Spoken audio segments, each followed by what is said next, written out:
Hi, and welcome to Conductor, where we are two sisters on a mission to amplify women's voices on the podium.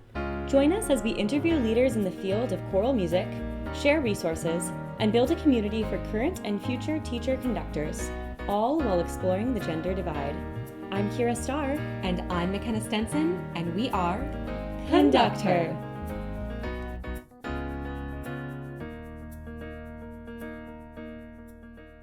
Well, hello everyone, and welcome to Conductor. We are so excited today to have the fabulous Tracy Wong on the podcast with us. Tracy, thank you so much for being here today. Thank you for having me. This is exciting. We are very excited as well. And before we start, we thought we would share a little bit about Tracy's professional background. Dr. Tracy Wong hails from Malaysia and is a choral conductor, music educator, composer, vocalist, and pianist. She advocates for repertoire-based music education, and her choral works support the development of vocal technique, musicianship skills, and artistry. Her music reflects the blend of different lived experiences, languages, and musical elements that continue to influence her compositional writing. She holds a Doctor in Musical Arts and Master in Music Performance choral conducting degrees from the University of Toronto under the tutelage of Dr. Hilary Affelstadt, who was on season 1. She is the Assistant Professor of Choral Studies at Western University in Ontario, Canada, where she conducts the chorale and les choristes ensembles and teaches choral conducting. She is passionate about helping choral conductors to provide unique experiences for their students through collaborative commissions, customized workshops, festivals, and artist residencies. She has conducted workshops for choirs in North America and internationally. Dr. Wong's strong commitment to community choral organizations is reflected in her work as conductor of the 2024 Organization of American Kodály Educators, co-conductor of the Asia Pacific Youth Choir 2023, Atelier Leader of Europe Cantate Junior 2023, former conductor of the Grand Philharmonic Youth Choir, and singer with Babel in Toronto. She is the 2023-2024 Composer in Residence of Toronto Mendelssohn's Choir, 2019 Canadian Composer feature for the Canadian Kodály Journal, à la brève, and her choral works are featured at numerous reading sessions. Tracy collaborates regularly with choral organizations on conducting events, commission projects, and residencies, and her compositions are widely published and performed internationally. So that's a little bit about the fabulous Dr. Tracy Wong. And we are excited now to just get to hear all of the great things that she has to say. So Kyra, you want to take it away? Absolutely. Thank you again for being here. We are so excited to talk with you and share with our listeners this incredible conversation. So to start off, we would love to ask you to share a little bit about your upbringing and how you came to choral music.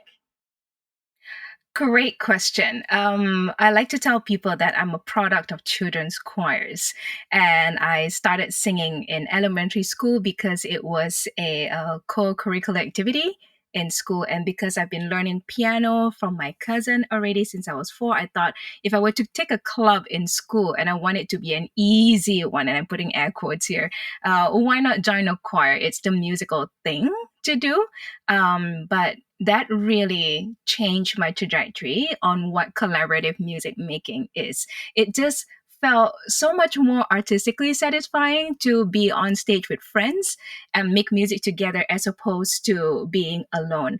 I struggle as a solo musician for many reasons, but at the same time, it just feels so lonely on stage. So choir was something that I really enjoy because of that. And I've sung throughout elementary school, secondary school, competitively at festivals, because of a wonderful high school choir teacher, and continued on to sing in the community. And if you are listening to this sort of podcast, you're probably in a choir. And once you're in choir, you never get out of choir. It's a trap. It's a feel good time. And I still sing in a friend's choir, even though I conduct 2 other choirs, because going into sing in a choir now in Babel in Toronto, it's my own sort of me time where I get to go to a choir rehearsal and I'm only responsible for me as a singer. So that feels really nice, but it also gives a balanced perspective and a reminder of the singer's experience of being in a choir rehearsal And it would be such a shame for me to not sing in a choir as a conductor because I love expressing myself that way too. Wow, what a great answer. I love hearing about your concepts as um, a considerer of both your experiences on the podium versus a solo musician versus the singers that are in your ensembles, and finding a way throughout your life to kind of connect all of those and find the truest version of yourself where you're able to both be a conductor, teacher, and also still an active performer who enjoys choir just to be in it. So what an amazing reminder to all of us to keep singing even if we're the ones in charge on occasion. Absolutely. And I also think there's so much truth about the community aspect, which is something that Kira and I were really excited to talk to you about today. We know that that's such an integral part of your work, and it's something that we see in your platform. So we'll get to that in a minute. But we wanted to ask, what event or series of events were inspirational for you to choose choral music as your career? It has to be in high school because of our high school choir teacher, Susanna Saw, who is currently still in Malaysia. We call her the first lady of choral music in Malaysia. And she's currently the vice president of the International Kodai Society. So she came back from her undergrad studies in Australia and needed to start finding a job and decided, okay, I need to go teach in schools. And we were one of those schools. And I come from a convent school, which means it's an all girls or all treble school. And that's the only singing experience I had growing up, which was fine. And she came in, she was not part of the school academic, the staff, but one of the contractors that they hired to bring in. And we always had to raise funds to afford her fee in order to get her to come in to work with us. And because we are not a really well to do choir, but we really wanted her in to work with us because every time she came in, she always left us in a better space and she made us laugh as hard as we worked. And I love that balance about her. And she is a balance of a teacher and an artist through and through. And she really cares about her singers. And there's every time when people get into musical education, it's always one teacher that kind of changes that, and that is Susanna for me. And we still chat on WhatsApp. And so when we were in school, we couldn't afford to have her in every week because we just cannot afford her fee. And we didn't want her to give a discount anyway because she is so worth it. So she would come in every other week. And the week where she was not around, it would be me and a few friends who would lead the rehearsal ourselves because only a few of us would have the musical experience to learn notes, to be at the piano, to teach parts. And we are very much a DIY community.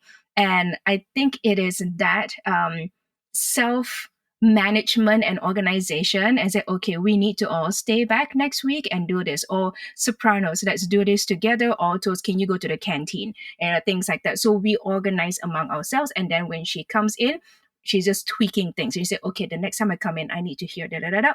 And that's how we continue from there. So she always gave us really good scaffoldings and very sequential teaching, I had to say, and made us sing things we didn't know that we could do. So rather than just melodic ideas or traditional harmony, she introduced us to singing in unison. Um, Leonard Bernstein's West Side Story, cool. And that was the first time for us singing in unison, but with a very different view of harmony and musical and melody writing that helped us. And I wasn't singing it in the shower there. I was like, yeah, we were doing augmented and diminished, and it was really helping us with tuning and a lot of expressiveness. And it takes a good teacher to know the kind of repertoire to actually bring that out. So until now, I could still sing as like, yeah, those were the parts where we struggled. So it was her that helped me figure things out. And I come from a small tin mining town in Ipoh, north of Kuala Lumpur, the capital of Malaysia. Is the same hometown as Michelle Yeoh, as we love to say. And we are really, really excited. She's like a homegirl. And it is a very artistic town, I would have to say, because we are not at that time as commercial as, say, a big city. So if there's anything we wanted to do to entertain ourselves, we go into performing arts, and that is what we do a lot of times in Ipoh. So I didn't know that there was a not a history. There was a future in music beyond high school. I thought music has always been a side hustle.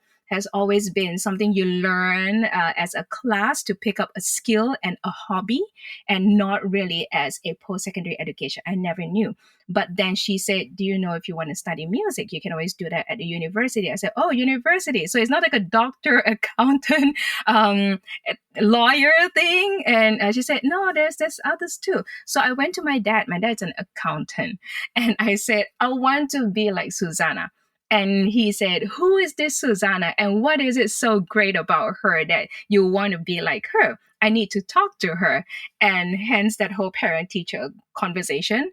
And he said, "Okay, if you want to go into music, then this would be an investment and I want to see returns." So very accountant talk for sure. And I knew as an only child, I have a lot of things to prove. And finances weren't easy. So when she moved to Kuala Lumpur, to the capital of Malaysia, I went along. I had relatives in the city as well. I would stay with them. I would assist her for all the other projects she was doing. She built the first and still one of the only choral academies in Malaysia that has satellite choral programs in all the public schools and some private and international schools as well. So we have a training team of about 20 teachers.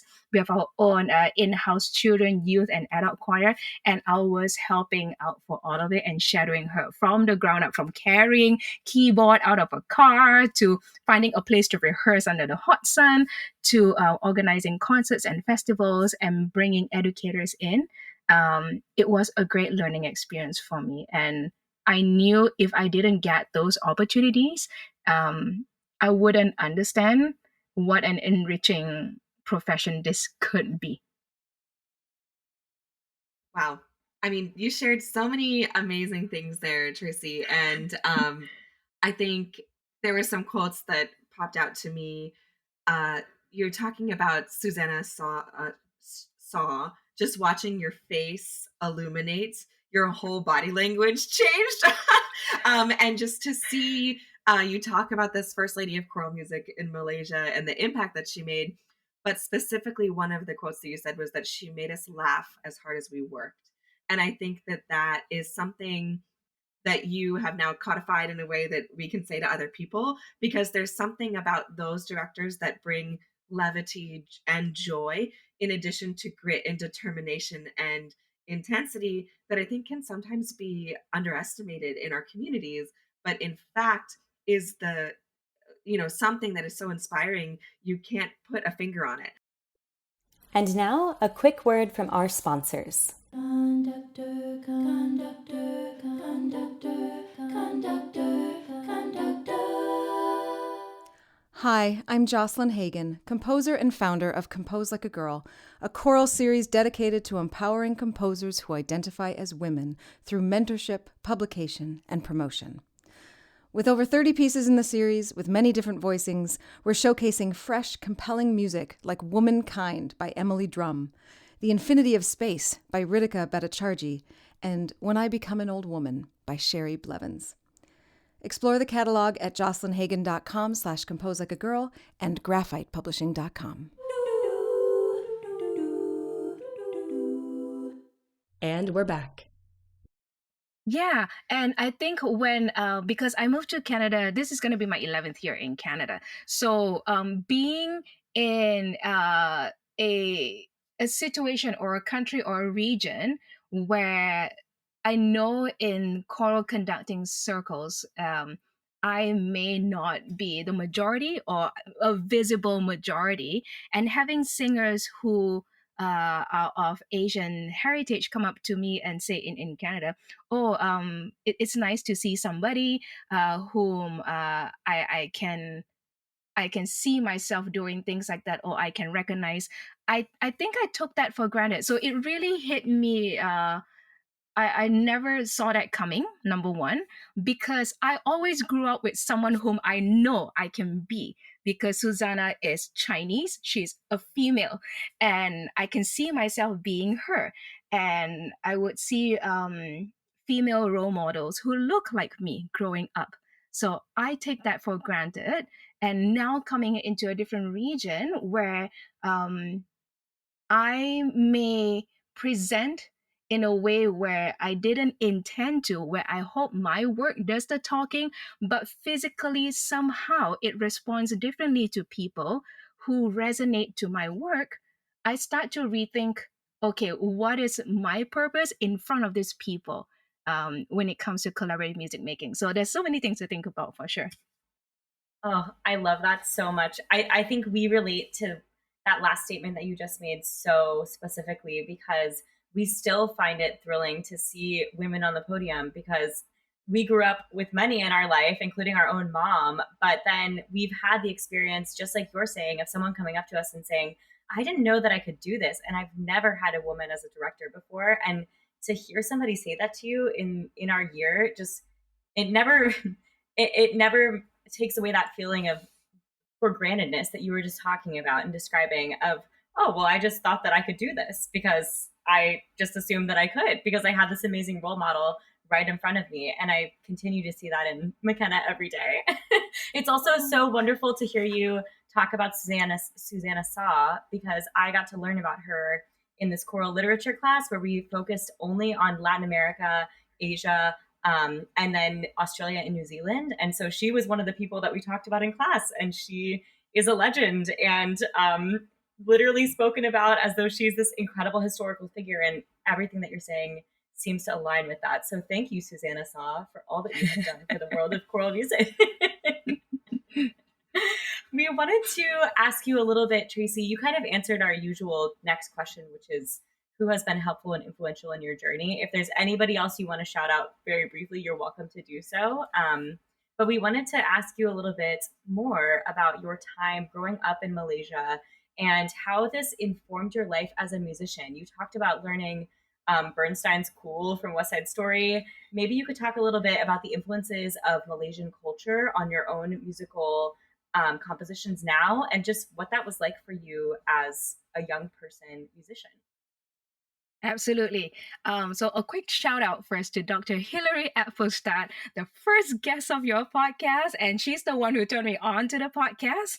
I was driving for work and I heard her voice on the speakers, and because she's moved back to Ohio and we don't get to see her, we text almost every day, but to hear her voice again, it just felt like I was sitting in a 1 hour class again, which is fantastic. And I absolutely miss that. And I'm so glad we now have the technology to preserve people's voices more than just their words and writing. It just gives a different experience for sure. We can go into that later. My time in Malaysia as a musician, I like to believe that choral musicians in Malaysia are very much a DIY culture. So I like to bring it back to the punk culture where it's also a DIY culture. That's something that I only started resonating with when I had to teach a music appreciation class, history. DIY meaning a lot of times we do the admin, we do the of course the planning, anything artistic, yes, that falls under us as choral educators. I never saw myself as a conductor, more of someone who needs to wrangle things and make sure they sound good on that day, and then hopefully it works. Because when we work in the public school system for, say, festivals or government organized competitions, one of the mandates and the requirements of those events is that everyone on stage must be a student. That means if they're elementary school, we as teachers have to teach and find pianists with tiny hands who can play the music, and we have to teach them outside of choir rehearsal, or if we have to teach a well coordinated young person to do a floor, wall, ceiling to conduct, we have to help them understand tempo. So we have been teaching conducting and teaching piano playing and collaborative music making from the school level already. And because of the lack of music for this sort of situations, that's why we were forced into a corner where colleagues and I have to write music that fits these kids, that fits these hands, but still make everyone sound good. Um, my job, I know if I get it right, would be that it sounds fantastic, it sounds exciting, and it sounds very impressive, but it's actually very easy to put together. So that's the kind of music I love to write, that everyone feels good about. And not only that, when we go for tours outside of the country or a choir festival meet, we have to come up with a design for the outfits, and we end up going with a choir parent. I feel like we're on Project Runway. We have to go to the textile shop. We have to look for colors. We have to look for layers. But the thing that we always remember, without needing to say or put in front of our face, is that Malaysia is a polyethnic country. Which means we are multicultural and we have various skin tones. And every time when we choose outfits, we always make sure the colors, number one, is not black or white for young people. And number two, the different shades have to complement the different shades of the outfit have to complement the different skin tones in the choir. And that is something we have always done without needing to say it. And we always have different cuts for our neckline. And then for impressionable teenagers who are worried about their body, it has to be done in a way where, yes, it still looks aesthetically pleasing, but it also has to make them really comfortable to sing. So some would have sleeves, some don't have sleeve. It's entirely up to them.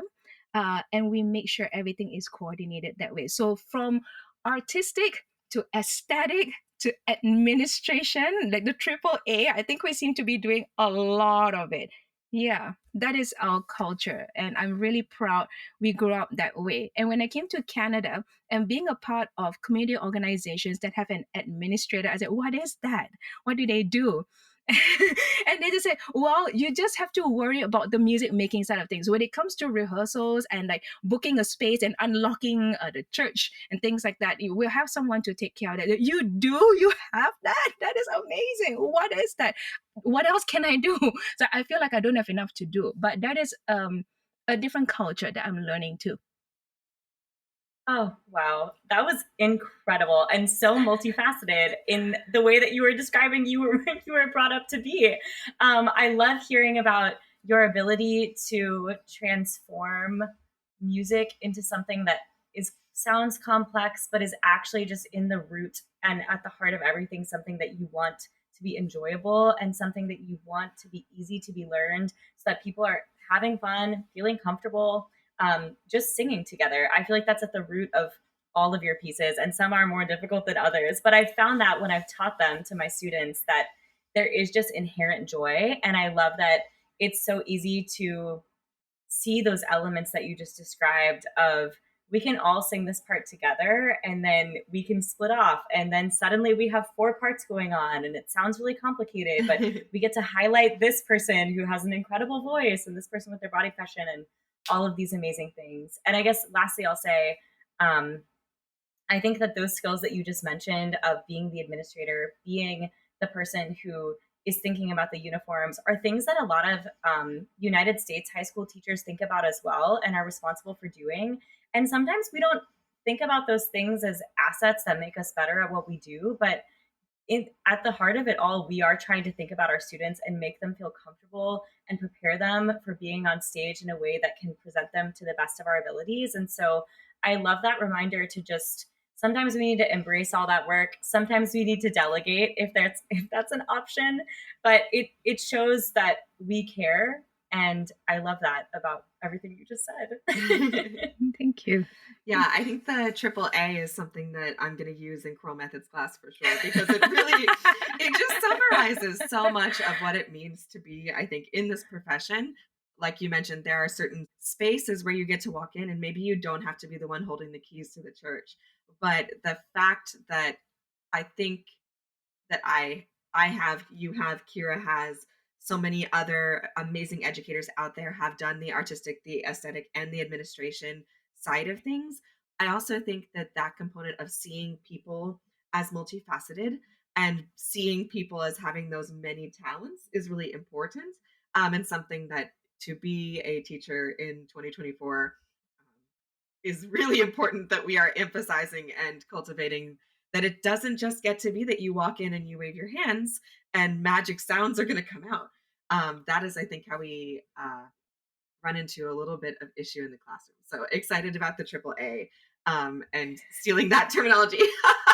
um, you mentioned, Tracy, this amazing mentor of yours, the fabulous Dr. Hilary Appelstadt. And it's so interesting because she went from Ohio State, which is where I did my undergrad.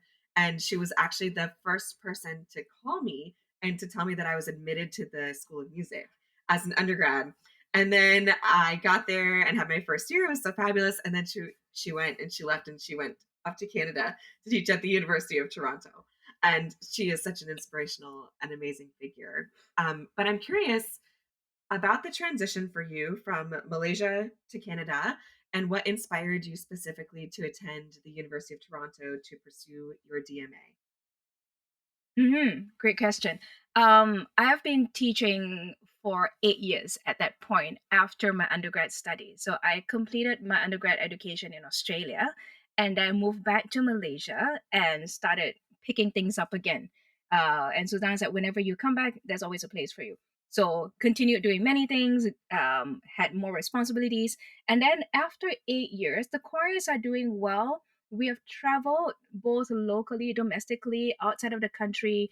And I felt to a point where it was running dry for me in terms of my output and what I can offer choirs. They're doing well, but at the same time, if I do the same thing every year, I know they'll be fine. But I feel like I'm recycling ideas, and I feel it at the end of the day. I feel like I'm cheating the students where I know I can do better, but I'm not. And I kept playing around with the idea, should I go back to school? Because I have peers in undergrad who 2 or 3 years or immediately after undergrad they went back into school. They went for grad studies, and there's choral conductors in the States and in UK, and they've gone on, and everyone says, oh, aren't you going to be like so and continue your studies? Why are you still hanging around here? I just felt it wasn't the right time for me, and number two, it was expensive to have a Western art music education outside of Malaysia, especially in something as specialized as choral conducting. And I didn't know I wanted to be in choral. I never saw myself a conductor. And then there were instances where we had workshops and PD sessions and quad sessions where Susanna would be bringing different people to come into Malaysia to work with us. And I felt, wow, if there was just one weekend, or I sang with the Asia Pacific Youth Choir 11 years ago in the inaugural batch, worked with fantastic conductors in the region for 10 days. And I came back and I could work on different levels with the choirs where I have ideas and my ears are different, my eyes are open. Imagine what I can do with grad studies. And then one of the conductors said, have you ever considered choral conducting? I said, you mean that arm thing that I'm waving? I said, yeah, there's a certain way to make it more nuanced, it can get things done. I was like, okay, so you're talking rehearsal technique, right? Not just interpretive dance in front of people. I said, yeah, there's a function to it. I said, okay, great. So I had to find somewhere, and I threw my applications out in different regions. I think just aim anywhere and see who takes me. So I sent an application to UK, I sent it to US, I sent it to Canada. And for me, it was my mindset was, if it was a no, then I know at this point where I am is not what is needed in that country, and that's totally fine. It's a good reality check for me. If it's a yes, I need to consider what that yes means. So I went in without a plan that I want to leave the country. But I end up looking at Canada because I have never been to the country before. It is so far away from Malaysia that it will be too expensive to fail. So it was a good motivation for me that if I'm going to travel that far, I cannot give up because it's too expensive to give up. And then I found Dr. A, and I really appreciated what she advocates for when I was looking on the U of T website. And I thought, I'm going to give it a try.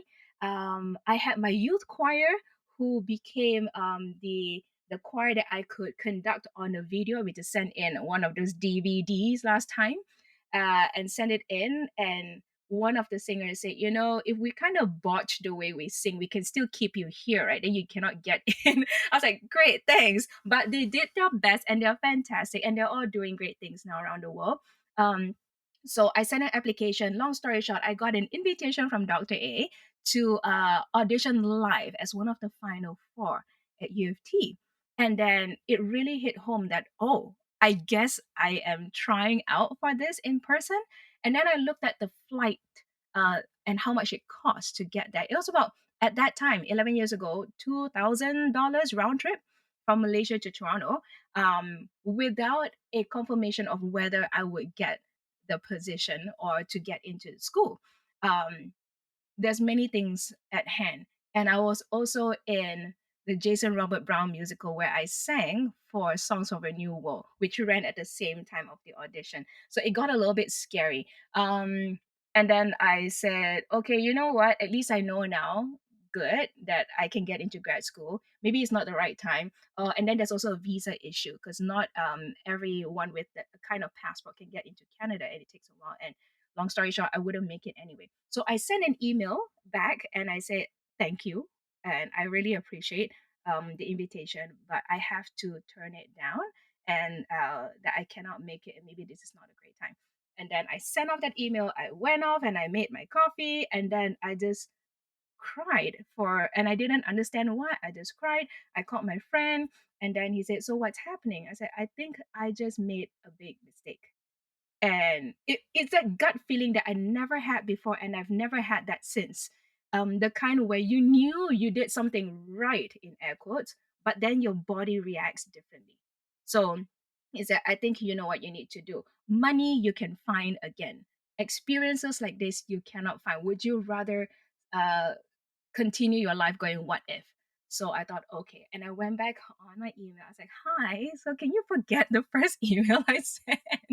I'm so sorry. I would love to be there, but here's the situation that I have. And I explained it to her. And she said, okay, let's move your audition a few months later so you can get your visa and we can reorganize the singers there. And I thought at that point, this person is so nice. And that was my first experience of a Canadian. So Canadians are very nice. And I didn't know there is flexibility in that way that she would actually consider. I thought it was a done deal. And she said, yeah, let's sort it out. And then we'll figure it out. I know you need time to find your music as well. So yeah, I managed to come and meet her and understand what Toronto culture is. And she took me around. I got to meet Melissa Morgan, who is my first Canadian friend. And she said, yeah, don't worry, I'll pick you up from the airport. And I was like, oh, Canadians are nice. So it's a great impression to have. And I've never looked back since. Wow. What a story. What a great reminder for all of us out there to trust our gut. And I loved the way you were explaining the application process that you went through, and you were like, I'm just going to throw things at the wall, and if it's not meant to be, it won't work out with that place, and it doesn't mean that I wasn't qualified or that it just wasn't right. It was not supposed to happen. And I think that mindset is really powerful in music. And a lot of us can get bogged down in the nitty gritty of exactly what you were just saying. Oh, I have a musical at the same time as this, and this is so expensive. And those things are so valid. And sometimes it just takes sending the extra email and saying, this is the situation I'm in. What can we do?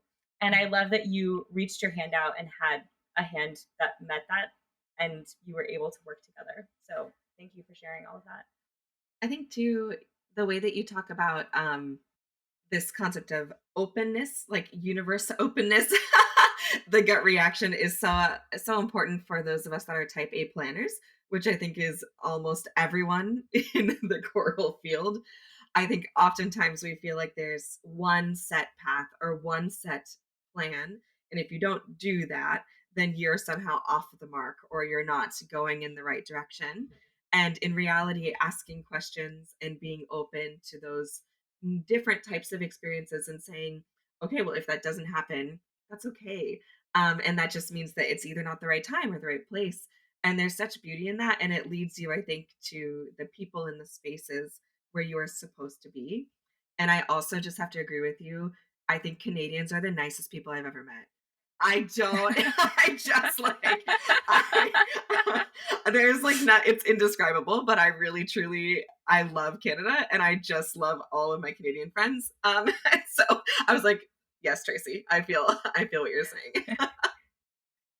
Absolutely. The idea of openness, and that was 11 years ago. And every time I give in to this idea of leaning into the non-type A side of things, my whole life is run by Google Calendar.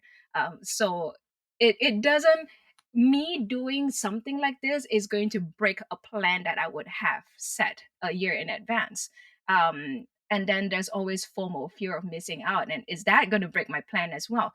So I have, every time I lean in, I feel it's like a muscle that just needs to be conditioned before it can stretch more. Um, every time I lean in, I get better at it. Am I great at doing that? No. But again, it's like a muscle. If you don't use it, you lose it. And I fear that my not being open to things might reflect some biases that I have.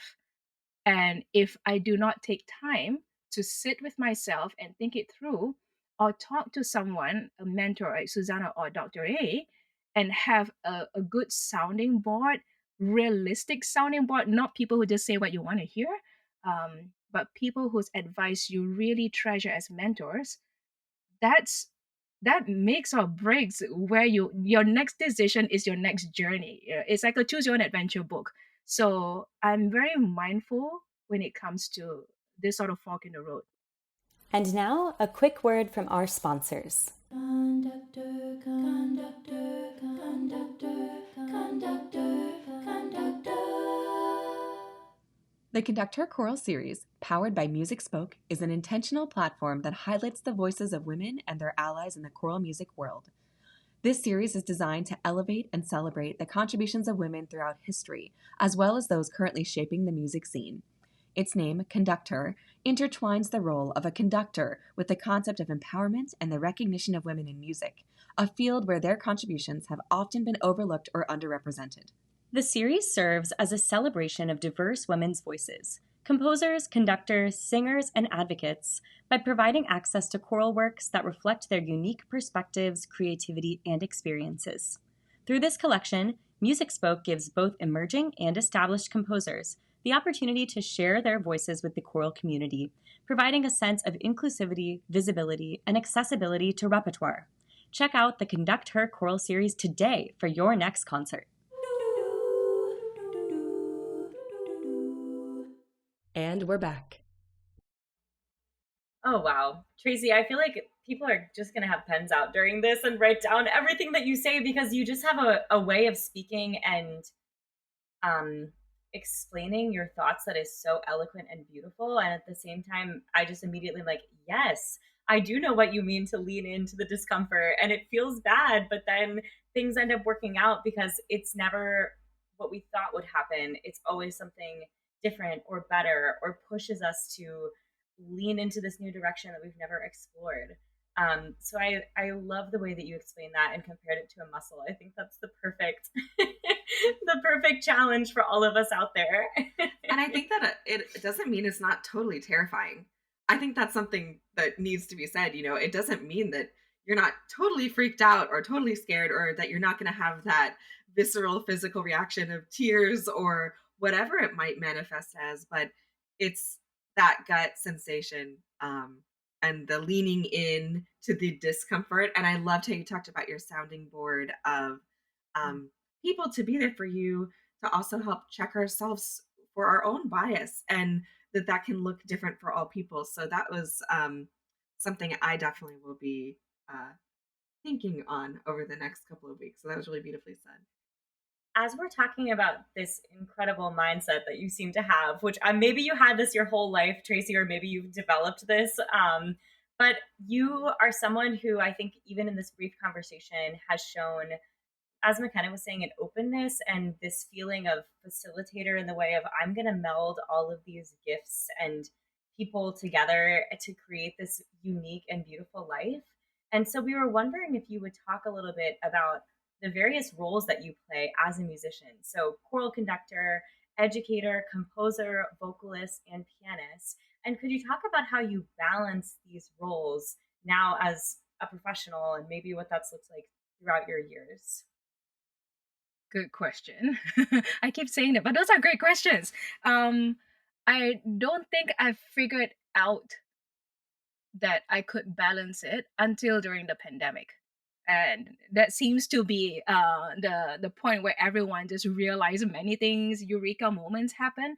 And that was it for me when in Malaysia, when the sun is up, I'm a teacher. When the sun goes down, I'm actually a performer in musical theater circles. So sometimes I call myself as a moonlight artist. And then when students are old enough or they're in high school, they start buying tickets to go for shows. They're like, oh, Miss So and so is actually looking very different and doing her a cappella pop and jazz thing. And I didn't know she has a life and she goes, goes to the movies, things like that. um that was one. And when I came to Canada for the first few years, I saw myself as a scholar in choral conducting, and I kind of put performing aside, and performing in terms of singing or writing music. And I thought, okay, now is the time to go back to school, and this is what I needed to do. So I really compartmentalized things. And then I realized, okay, maybe at that point in time, I needed to do that for myself because I was so skewed on the other side. I wasn't in academics for so many years. So now when I after I got my master's and my doctorate and trying to find who I am post this journey, and when people ask, so what do you do, it's a little bit hard to say because I do everything.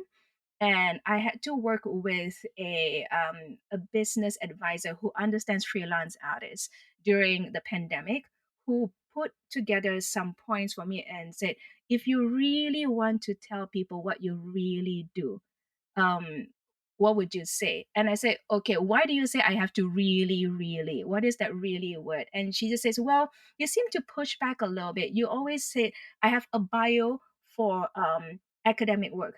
And then I have a bio for if I'm doing my singing thing, a bio for my composition thing. So what is it? Why is that so? I said, oh, and I felt at the time I'm trying to work in post-secondary education in terms of my career, and I feel that I need to separate those things and put my performing things aside. And she helped me understood, that could actually be a calling card that you're the only one who can do that. So it I learned along the way that it wouldn't meddle with me being an academic, and it wouldn't water it down for me. I think that was my biggest fear, that I wouldn't be taken as seriously because I was doing these different things. I do not look or present as a typical choral scholar at the academic level. But I've since learned to make peace with that and realize that that is something unique that I can bring.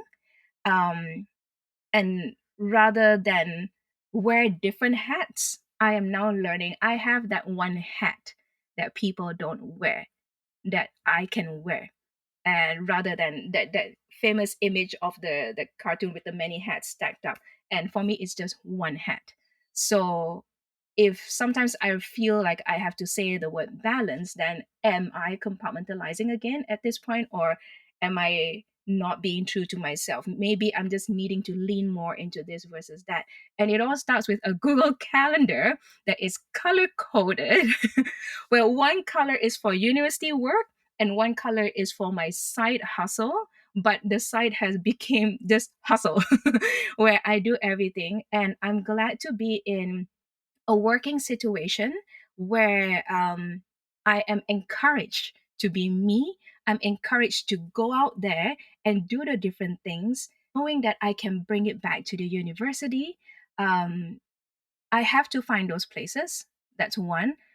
I realize I have to also advocate for myself in a different perspective to help people understand, um, and advocate in a way that people cannot say no. So that's a lot to take in actually. And it took a few years to realize, what do I do? And how do I help people understand that? The idea of leaning into the differences that you have, I think, is something that everybody needs to go back and just revisit the past like 4 minutes. Because I think sometimes in our choral community and in our choral culture, there's such um, an emphasis on fitting in or becoming a part of the mold or the system, when in reality, what really makes choral music and people in general most exciting are the things that make us different and unique. And so I think that you hit on that in such a way that speaks to this concept of creative activity. And one of the gifts I think about working in academia is that creative activity gets to be a part of your job. It gets to be a part of your tenure package. It gets to be a part of what you bring to the scope and the sphere.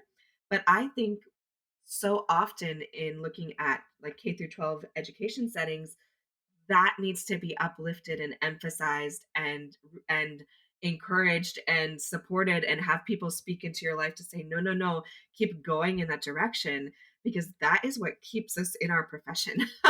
That is what makes us want to stay and do the work. So that was just really beautifully said. And again, I'm adding it to my list of minutes that I'll go back to the podcast and put on when I'm like struggling to drop the kid off at daycare and like think about the many different colors on the calendar. And yeah, so amazing. I want to add too, I think you spoke briefly about this idea of compartmentalization and how when you were back in academia, you felt like you had to kind of quiet this other part of yourself to lean in to the academic, quote unquote. And I have had this conversation with McKenna recently where I've just said, like, I don't feel like I'm doing enough.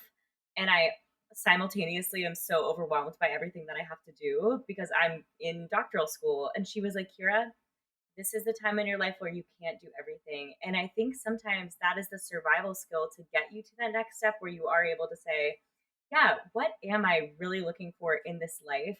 And how can I afford myself the opportunity to lean into those projects and those things and seeing friends and family? And sometimes I think that does mean having seasons of your life that are more difficult. And if you're in that season out there, listener, I feel you. Summer break is here or it's coming. And I think it's important to remind ourselves that it can take a while to find the one hat that you're describing. And it might be a circuitous journey, but eventually we get there. Absolutely. And I think now that you're mentioning it, it just it pulled something in my memory that I think part of the reason why I love the way you mentioned quieting a certain side of me, that before that it was robust. I am a my work is loud, although I'm an introvert. Is that I think moving to a new country where I come from one of those typical model minority ideas where my parents might tell me, or my family might tell me, you're going to a new country. Your job is to do well, keep your head down, lay low, blend in, don't rock the boat. And then, of course, there's all this joke about don't get deported.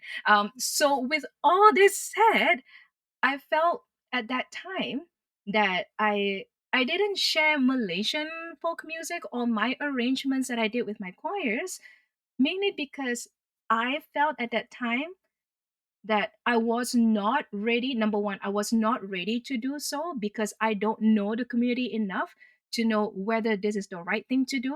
And number two, I wasn't sure if the community around me in Canada is ready for my kind of music. And I don't mean it in any spite whatsoever. I just wasn't sure. Is many people look white around me. Do they really want Malaysian music out of so many things? Do they even know where Malaysia is in the first place? We always have to say, look for Thailand, look for Singapore, Malaysia's in the middle. That's the standard thing that Malaysians would say. So, and it took Canadians and Dr. A who would ask me, so normally how would you rehearse this back home? Or normally how would you do this? Or if I'm working with a community choir, would you like to share some music from home? I was like, oh, like what? Like the kind of music you sing? Oh, okay. And that's where I started bringing my arrangements out again. Before that, I would never even have considered it because I don't felt that was my role at that point when I first came. And now, a quick word from our sponsors. Conductor, conductor, conductor, conductor, conductor. Hey, Kyra. Hey, McKenna. You know what choral directors are always looking for? What? Well, as choral directors, we are always looking for new pieces to program for our upcoming concerts, and Pavan Publishing is proud to have some outstanding women composers and conductors in its catalog. Wow, what are some of the new releases? Well, let me tell you. Canto e Liberta by Diana Saez and Suzette Ortiz for treble voices, piano, and percussion. It was premiered under the direction of Dr. Iris Levine from Conductor Season 1 and is in her Pavan Treble Choral series. Ukrainian composer Irina Alexichuk's Holy Lord of Hosts is stunning and was premiered in the US by Grant Gershon and the LA Master Chorale. Grant has launched his new series with Pavan in support of this remarkable composer. Zenaida Robles, one of the most sought-after female writers, will have her latest composition, The Summit is Nigh, premiered at the ACDA National Convention in Dallas this March. Again, a Conductor Season 2 interviewee. Janaea Robison, conductor of the Lutheran National Choir, has two new offerings: an SATB voicing of her successful setting of I Wonder as I Wander, and new editions of Bach's cantata BWV 118, with alternative lyrics that enables performances from Advent and Christmas to Palm Sunday and Easter. Check out Pavan Publishing today at pavanpublishing.com.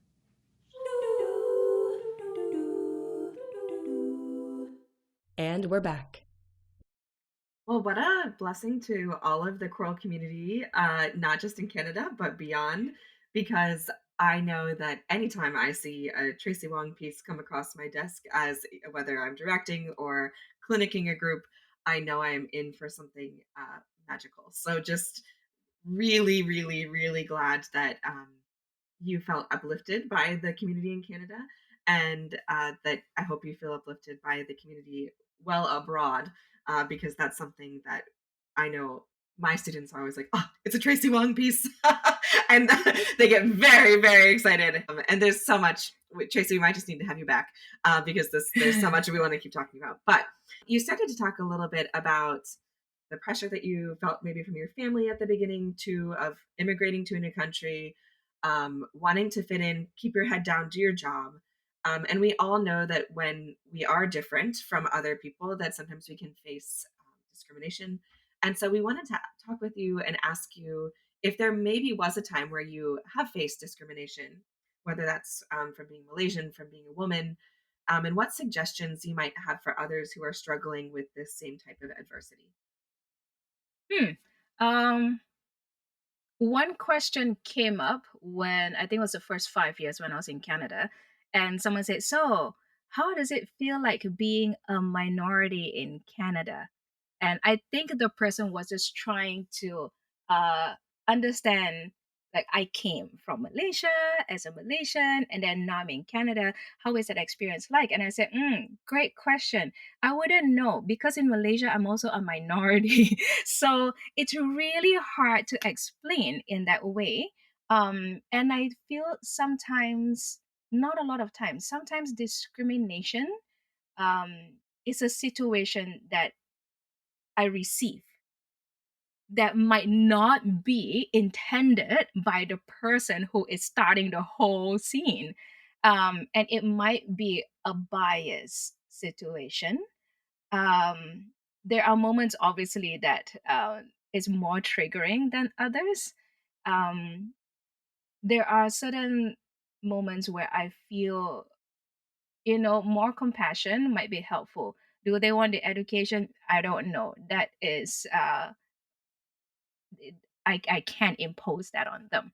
Um, Maybe I come from a background or in Malaysia where we have always uh, lived in tolerance, for better or for worse, whether we like it or not.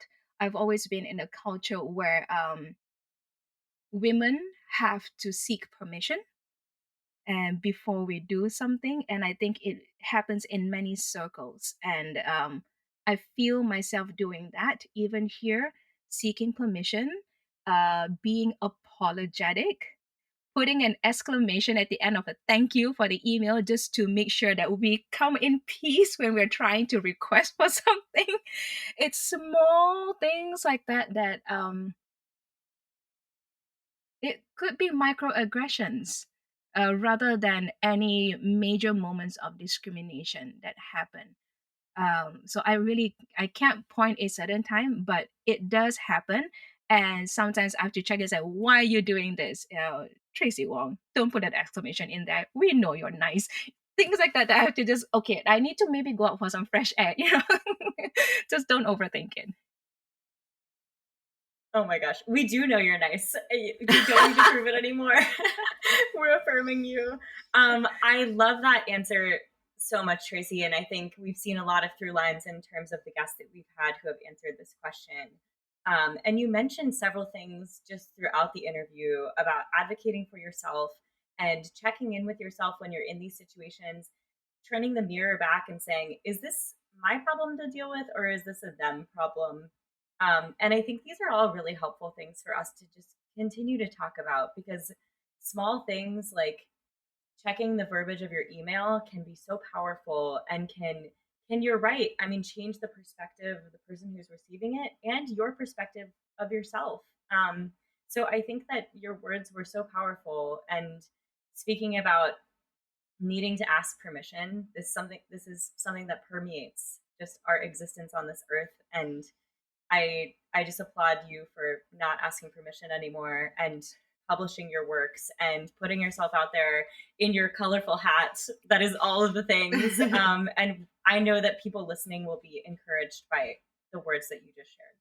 Thank you. I appreciate it. And all these people who have always been supportive and are sounding boards are, interestingly, are all women who have and anytime I feel there might be a racist situation coming up or anything discriminatory, I always seem to have a person who has that similar lived experience as me right on my phone that I say, okay, this is what I'm going through. Am I overthinking this? What are you hearing?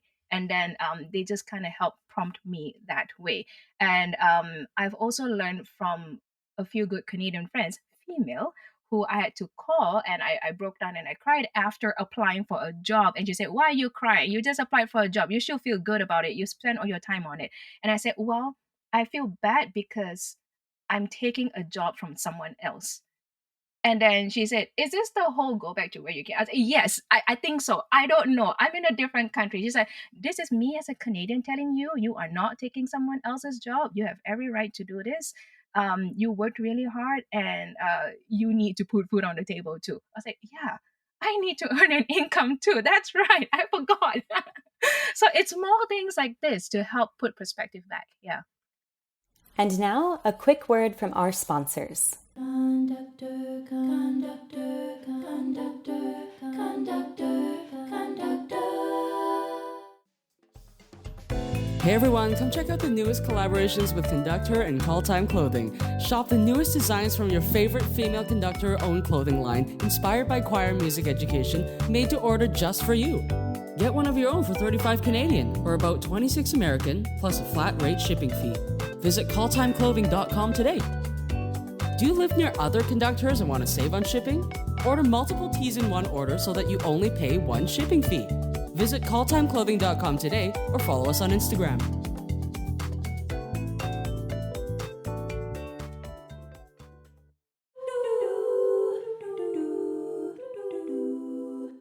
And we're back. You said something that I haven't heard anybody say on the podcast before, but triggered an experience I had in my own doctoral school, where I had a professor send me a response to an email, and he said, McKenna, only one exclamation point per email. And that was the content. Like, that's what he replied with. And it made me think, and I looked around my cohort of lovely, wonderful people that I was going to school with, but all men, and wondered, and in this class I was the only woman, wondered if he got any exclamation points from my male colleagues in their emails. But just those, I think, always that attention to the small moments where we can also continue to advocate for ourselves. And it might be authentically you to send an email with 100 exclamation points. That might be authentically you. I love an exclamation, but I also think that, am I caveating what I'm saying? Even today, send an email with a price on it, wondering, am I worth that dollar amount? Yes. Like, and so I think what you've hit on here are these reminders of the affirmation of self, that I am worthy and I am enough. And when in doubt, reach out to that group of people. And for me too, it's so many women who I count myself so lucky to be able to say, hey. And if you don't have those people, know that Conductor is here for you, and you have a space and you have a platform, and you can reach out to us. And we're excited to get to know you. So thank you so much, Tracy, for all of those thoughts.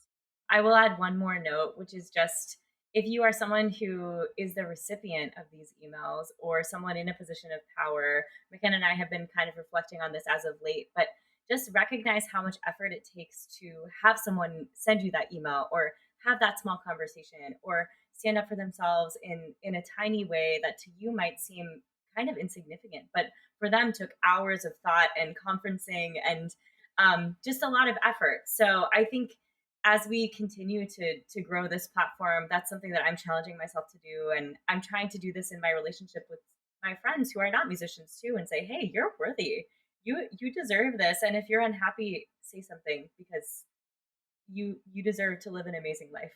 And we're Right. excited for everyone's perspective to be here. I appreciate like one final thing. I appreciate that you mentioned that we've been conferencing all our email responses, even though it looks really short. It takes 30 minutes maybe to send this, and I'll screen cap it and send your friend. Is this okay? Is this sounding?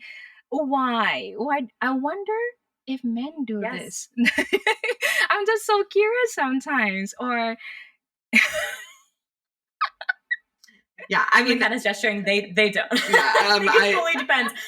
I do think it depends. I do think it does fully depend. I think it does fully depend. But I definitely feel like I've been in situations where I've seen it in action, like something that's taken me like 30, 45 minutes to draft. And I'm like sitting next to somebody and they're like, oh, and done, and sent it off.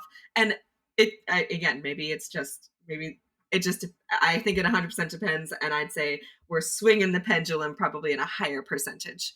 if there are men listening to this and you are conferencing, good on you, because sometimes it's always really helpful to get people's opinions as well. And I think we just need to trade skills Yeah. at this point. Yes. Yeah, for everyone's benefit. I was going to say a very similar sentiment. You mentioned this earlier as well, but wait 24 hours before you send that response and really think about how you want to respond, because our words matter. Okay, and with that, Tracy, we are moving into our fast 5 questions. We can't wait to hear your responses because you have been so brilliant. And so the first of these, just give us your immediate gut reaction answer, is could you tell us your favorite current choral octavo or composer recommendation? Only because I just sent an email of Mark O'Leary in Australia. And he writes really well for folk music for young people to sing and to help get them understanding about music from an educational and artistic perspective. And I used to teach and sing those pieces too. So Mark O'Leary from Australia. Amazing. Number 2, what is one misconception about you? That I only write folk stuff. Amazing. Everyone go look at Tracy's full catalog when this is over.